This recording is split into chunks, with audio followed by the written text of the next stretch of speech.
शरीर संबंधियों का आंतरिक जो स्नेह है वो भगवत अनुराग नहीं होने देता। भोगों के प्रति जो हमारी प्रियता है ये कभी प्रभु के प्रति प्रियता नहीं करने देती। बाहर से आप लाख लाख साधन करें, अंदर से प्रभु के प्रति अपनापन नहीं है। अपनापन शरीर संबंधियों से है, ये हृदय की बात है, बाहर की दिखावे की नहीं। हृदय में तुम्हारे जगह है शरीर संबंधियों का, अहम में तुम्हारी स्थिति है देह की, प्रियता है तुम्हारी भोगों की। तो बाहर से करते रहो जितनी साधनाएं हैं, वो आपको परमानंद का अनुभव नहीं करा सकती, भगवत साक्षात्कार करा नहीं सकती। ये मोह पास कैसे टूट सकती है? बाहर से हजारों साधन करते हैं पर हम देह भाव से युक्त हैं। मैं पुरुष, मैं स्त्री, मैं ज्ञानी, मैं ध्यानी, मैं देह को लेकर सारी वार्ता, सारी चेष्टा देह को लेकर, सारी क्रियाएं अभिमान को लेकर के, कोई फर्क नहीं पड़ने वाला अंदर की ग्रंथि में। जो जड़ चेतन ग्रंथि भ्रमात्मक पड़ी हुई है वही हमारे जन्म मरण का हेतु है। जब तक ये चिज्जड़ ग्रंथि विध्वंस नहीं हो जाएगी तब तक आवागमन का चक्र चलता रहेगा। चित, चेतन, जड़, शरीर। चैतन्य जीवात्मा ने शरीर को अहम से पकड़ रखा है। इसको छोड़े बिना बाहर से सैकड़ों साधन कर लो, बाहर कोटि उपाय करी, पर अभ्यंतर ग्रंथि न छूटे। अंदर की जो ग्रंथि बनी हुई है ये छूटती नहीं है। इसी ग्रंथि से जन्म मरण होता है। बड़े बड़े वेदांत के शास्त्रों में भी इसी की बात का वर्णन किया गया है। पूरा योग वाशिष्ठ चिज्जड़ ग्रंथि के विषय में ही सारी चर्चा है। ना होने पर भी जो भ्रमात्मक ये चिज्जड़ ग्रंथि पड़ गई है, जड़ चेतन की ग्रंथि पड़ गई, यद्यपि मृषा और छूटती कठिनाई। बोले ऐसा कैसे कि बाहर से साधन कर रहा है और उसकी ग्रंथि ना छूटे? बोले उपाय देखो। जैसे बहुत बड़े कड़ाह में घी भरा हुआ है और ऊपर से चंद्रमा की परछाई पड़ रही है। अब आप सोचें कि मैं यहां घी को जलाकर चंद्रमा को नष्ट कर दूंगा तो नहीं कर पाएंगे आप। कल्पों तक आप आग जलाते रहिए, चंद्रमा तक आपकी आंच भी पहुंचने वाली नहीं। बाहरी क्रिया से नहीं होगा। इसके लिए आंतरिक विवेक शक्ति चाहिए। वो चंद्रमा का प्रतिबिंब पड़ रहा है, कड़ाह पे चंद्रमा नहीं है। जब तक घी रहेगा प्रतिबिंब को तुम औंट के नहीं मिटा सकते हो। कह रहे हैं कि एक वृक्ष में जैसे कोई विहंग रहता है तो वृक्ष को तुम जड़ से उखाड़ दो तो विहंग मर जाएगा क्या? नहीं मरेगा, वो कोटर में सुरक्षित रहता है। साधन करी विचारहीन मन शुद्ध होए नहीं तैसे। तुम्हारे अंदर विवेक जागृत नहीं हुआ है, बाहर देह भाव से बहुत से साधन कर रहे हो तो तुम्हारा मोह नाश नहीं होगा, आवागमन की फांसी नष्ट नहीं होगी। जब तक तुम्हारा मन, तुम्हारी बुद्धि, तुम्हारा चित्त, तुम्हारा अहम विषयों के राग को, शरीर के राग को, शरीर संबंधियों के राग को त्याग कर भगवत अनुराग में नहीं स्थित होता, तब तक ये अंतःकरण धर्म तुम्हारे आवागमन की फांसी बना रहेगा। कह रहे हैं कि अंतर मलिन विषय मन अति तन पावन करिए पखारे। विश्व के सारे तीर्थों में जाकर खूब शरीर को डुबो। ये अवगाहन किया, इस तीर्थ में पुण्य किया, ये दान किया, पर अंदर इसका कोई फर्क पड़ने वाला नहीं। उस ग्रंथि पर जो जड़ चेतन, मैंने गंगा स्नान किया 10 वर्ष नियम लेकर, मैंने ये किया, वो जड़ चेतन की ग्रंथि सुरक्षित है। ये शुभ और अशुभ कर्म बन रहे हैं, जड़ चेतन की ग्रंथि पर कोई फर्क पड़ने वाला नहीं, अर्थात आवागमन चक्र पर इस पर कोई फर्क नहीं, चलता रहेगा। पुण्यात्मा बनोगे, अच्छे अच्छे लोगों को भोगोगे, तप लोक, महालोक, जनलोक, सत्यलोक आदि, और उसके नीचे स्वर्ग लोक या नीचे के लोकों में। लेकिन आपका भगवत साक्षात्कार या मोक्ष पदवी को प्राप्त होना यह नहीं हो सकता। तीर्थावगाहन, दान, यज्ञ, पुण्य, पाठ, नियम ये बाहर हो रहे हैं, अंदर तो ग्रंथि सुरक्षित है ना। जैसे कोई सांप बिल में घुसा हुआ, ऊपर से आप लाठियों से बराबर 100 वर्ष तक प्रहार करते रहे बिल के ऊपर, क्या फर्क पड़ेगा सांप को? ऐसे बाहरी साधन करते रहिए और उसका आम पुष्ट करते रहिए, मैं ऐसा, मैं ऐसा, मैं ऐसा।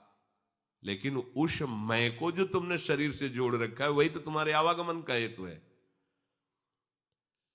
गोस्वामी जी कह रहे, अंतर मलिन विषय मन अति तन पावन करी पखारे, मरई न उरग अनेक जतन बल्मीक विविध विधि मारे। तो फिर उपाय क्या है महाराज? इस जड़ चेतन ग्रंथ का भेदन हो जाए, क्या उपाय है? तो तुलसीदास हरि गुरु करुणा बिनु विमल विवेक न होई, और बिन विवेक संसार घोर निधि पार न पावे कोई। इस ग्रंथि का पर अगर कोई प्रहार कर सकता है तो हरि कृपा कटाक्ष, गुरु कृपा कटाक्ष, हरि गुरु, इनकी कृपा से आपके हृदय में विवेक जागृत हो। विवेक एक ऐसा दिव्य प्रकाश है जिसमें आप देख सकते हैं उस ग्रंथि को कि ग्रंथि लगी नहीं है, एकदम खुला है, बिल्कुल अलग अलग भासने लगते, उसमें बुद्धि लगाने की जरूरत नहीं। स्थूल अलग, सूक्ष्म अलग, कारण अलग, बिल्कुल अलग, अपना स्वरूप इन तीनों से बिल्कुल असंग था, है, रहेगा।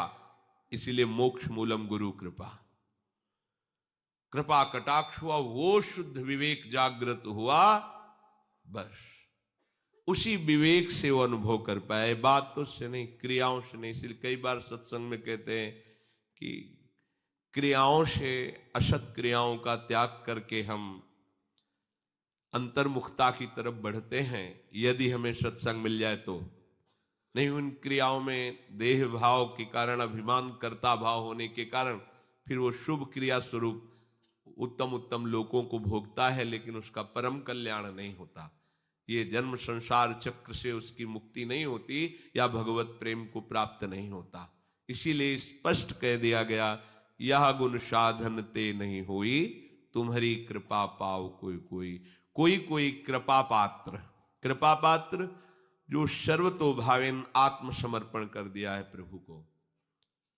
प्रभु अब मेरे में सामर्थ्य नहीं, आप जैसे चाहो वैसे चलाओ, अब मेरा कोई अस्तित्व नहीं रह गया है। आप मिलो न मिलो, आप नरक रखो, स्वर्ग रखो, मृत्यु लोक में रखो, कोई परवाह नहीं। बस आपकी अखंड स्मृति, आपका चिंतन, आपका निरंतर सुमिरन, यह हमारे पक्ष की बात है। प्रभु मिले ना मिले उनकी बात है, लेकिन अखंड स्मृति चल रही है, बेपरवाह हो। जाएंगे कहां? हाथ में डोर है, पतंग कितना फर्राटे भरेगी आकाश में, आना ही पड़ेगा उसे हमारे समीप, क्योंकि हमारे पास डोर है। जिसने गुरु प्रताप से नाम मंत्र रूपी डोर पकड़ ली और निरंतर सुमिरन कर रहा है, तो प्रियालाल रूपी पतंग आ ही जाते हैं उसके हृदय में। करुणा करके प्रभु जब विवेक देते हैं तो ये असंगता उसकी बढ़ती चली जाती है। हम कहीं भी अपनी बुद्धि को अधीन न होने दें, किसी विषय में, किसी व्यक्ति में, किसी स्थान में, किसी सिद्धि में, किसी भी स्थिति में। जब तक हमें बुद्धि का भान है तब तक इसे कहीं आसक्त ना होने दें। और अनासक्त स्थिति में जब वो आसक्ति पैदा होती प्रभु की, तो उसे प्रेम कहते हैं, उसमें किसी का बस नहीं होता। वो विवश होकर के बुद्धि प्रिया प्रीतम के चरणों में लीन हो जाती है। अब बुद्धि बुद्धि नहीं, प्रिया प्रीतम ही रह जाते हैं। इसलिए श्री भगवान कहते हैं कि ये तीनों तो उदार हैं, अर्थार्थी, आर्त, जिज्ञासु। पर ये जो ज्ञानी है, ये मेरे मत में ये मेरी आत्मा है। आत्मा से प्यार किया नहीं जाता, वो तो प्यार मैं है। जैसे हम आपसे प्यार करते हैं तो आप और हम, बीच में जगह खाली है। आत्म प्रेम में ऐसा नहीं होता। हम प्रेम करते हैं, हम आत्म स्वरूप का ध्यान करते हैं, हम आत्म प्रेमी हैं। ये अज्ञान से भरा हुआ शब्द है, इसमें अभी ज्ञान नहीं है, वो अनिर्वचनीय स्वरूप है। इसलिए जितना प्रेम है, जितना ध्यान है, जितना ज्ञान है, सब लय हो गया, जो बचा वो स्वरूप है। भगवान कह रहे हैं ज्ञानी मेरी आत्मा है। पर उसकी प्रारंभिक स्थिति जो होती है वो असंगता होती है। ज्ञानी का तात्पर्य भगवत प्रेमी से है। प्रारंभ में ही उपासक में ये असंगता आ जानी चाहिए, ये निष्ठा आ जानी चाहिए। प्रिया प्रीतम के सिवा मेरा कोई नहीं है, ये हृदय में भी हो और वाणी में भी हो, बात बन जाएगी। ये जो प्रिया प्रीतम के सिवा और किसी को अपना मान रहे हो, चाहे अंतःकरण धर्म को या शरीर धर्म को या शरीर के बाहरी संबंधियों को, कुछ नहीं, समय नहीं है। आप समझ नहीं पा रहे। जरा सा ऐसे पृथ्वी कांपती है, नगर का नगर मिट्टी में मिल जाते हैं, हजारों लोग मृत्यु के गाल में चले जाते हैं। जरा सा जल उत्ताल तरंगे लेकर के बढ़ा कि नगर के नगर को डुबोकर नष्ट कर देता है। क्या हो तुम? कीड़े मकूड़े की तरह ऐसे मर जाओगे। यदि भगवत साक्षात्कार नहीं किया तो तुम्हारी कीड़े मकूड़े से ज्यादा कोई योग्यता नहीं है। भले तुम अपने को समझते हो बहुत बलवान, बहुत बुद्धिमान, कुछ नहीं। एक सेकंड में सब धूल धूसरित। संपूर्ण ब्रह्मांडों के प्रलय के लिए केवल इतना समय लगेगा, पलक झपकते मिट्टी में सब मिल जाएगा। अपने को बहुत प्रभु से अलग मानकर विमुख होकर मनमानी आचरण कर रहे हो सुख भोगने के लिए, देखते जाना प्रकृति तुम्हें इतना दंड देगी, जी नहीं सकते हो तुम, चैन से सांस नहीं ले सकते हो।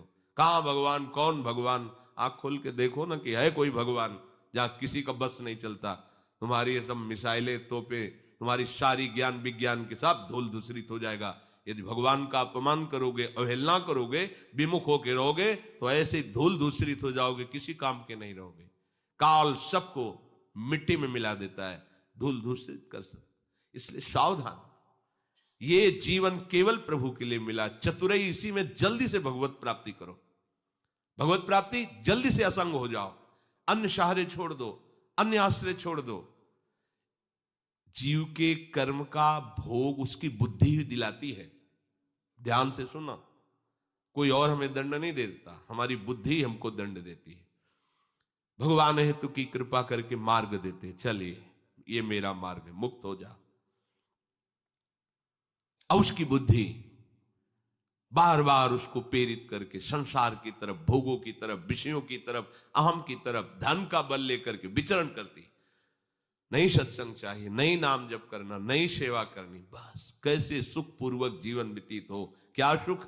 खा लिया, पी लिया, सो लिया, भोग लिया, इसे सुख। ये सब पांच भौतिक शरीर की चेष्टाएं हैं। कितने दिन ये शरीर, कितने दिन ये सुख सामग्री नष्ट हो जाओगे, फिर शांति नहीं मिलेगी कहीं, किसी भी लोक में। अभी समझ में नहीं आ रहा, अज्ञान की धरा में, इसलिए अहम की वृत्ति में फूले घूम रहे हो। भयभीत हो जाओ, इस काल से किसी को नहीं बख्शता है। कैसी कैसी भयावह स्थितियां तुम्हें दिखाई नहीं दे रहा। कोई तुम्हें पूछने वाला नहीं है। जब तुम्हारा कर्म तुम्हें दंड देगा, कोई तुम्हारा साथ नहीं देगा। इसलिए सावधान। अनन्य निष्ठा भगवत प्राप्ति का पताका है। अगर अनन्य निष्ठा आ गई तो तुम कैसे हो इस पर तुम बिल्कुल चिंतन मत करो, किनके हो इस पर चिंतन करो, तुम्हें निश्चित भगवत प्राप्ति हो जाएगी। अनन्य निष्ठा। क्योंकि अब समय नहीं है हम किसी साधन पर बल कर सकें, समय नहीं। एक महापुरुष से मिले,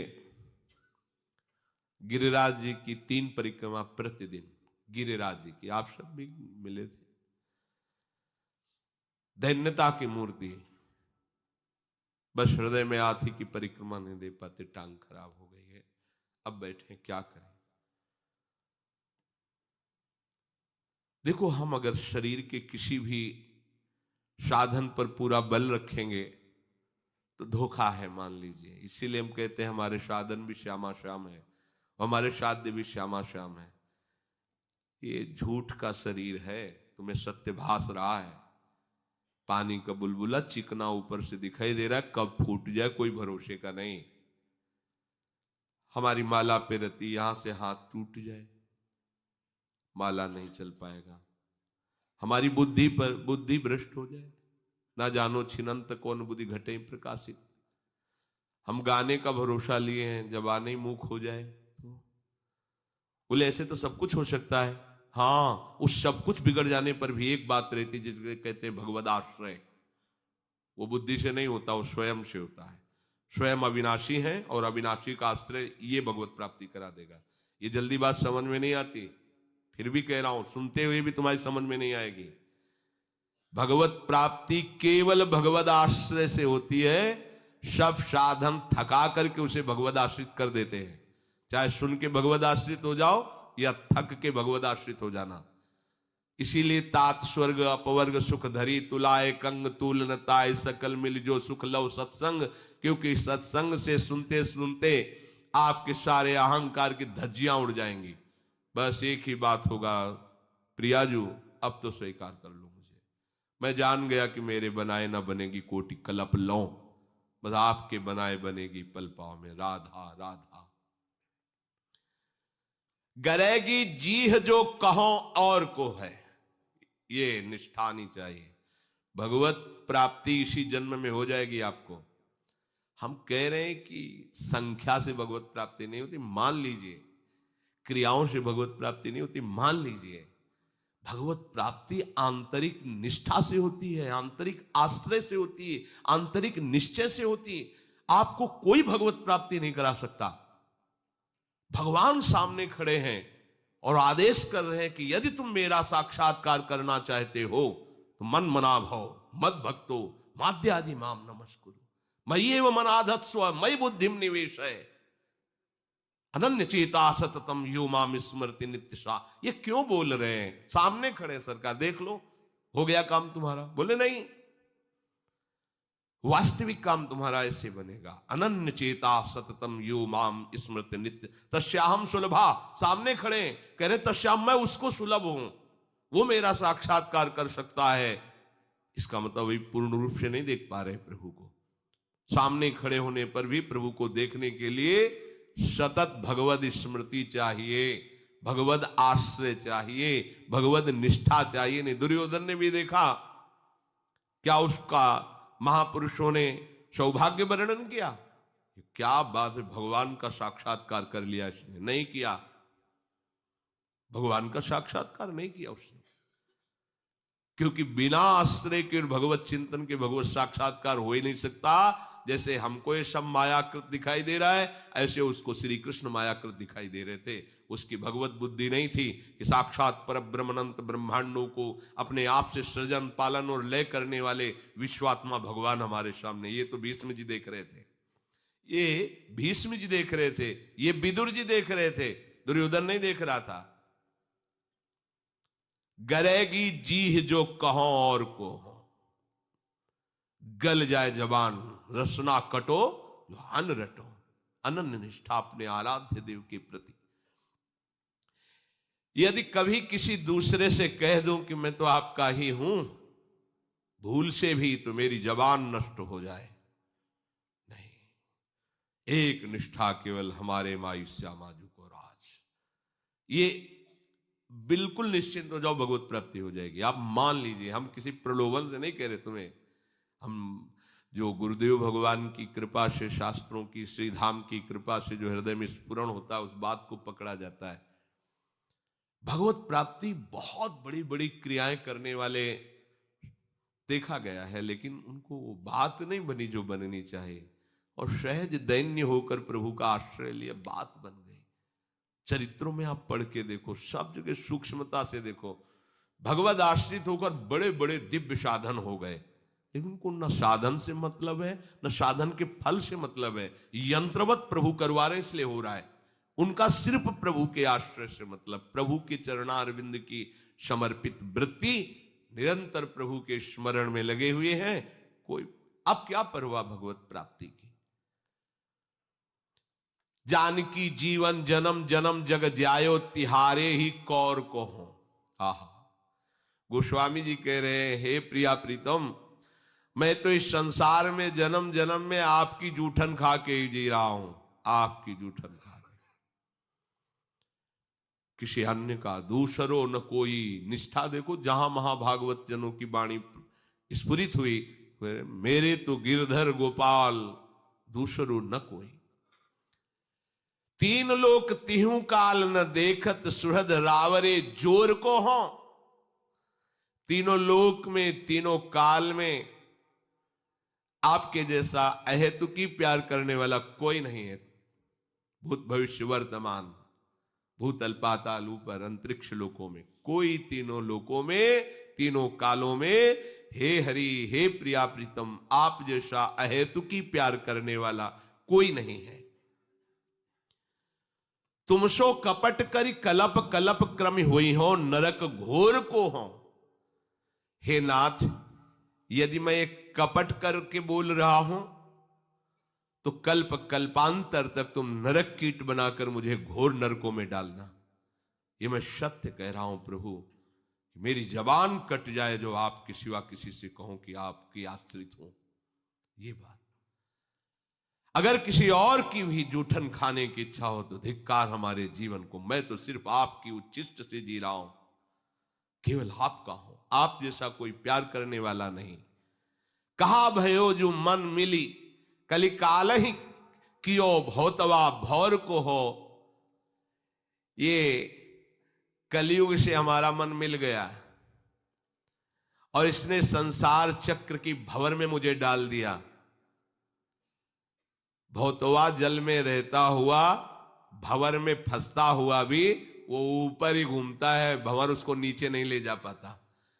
कह रहे क्या हुआ, कलयुग और मन दोनों मिल गए, मुझे संसार चक्र के भंवर में डाल दिया, पर मैं भौतवा हूं, ऊपर ही ऊपर रहूंगा, अंदर नहीं जा पाऊंगा।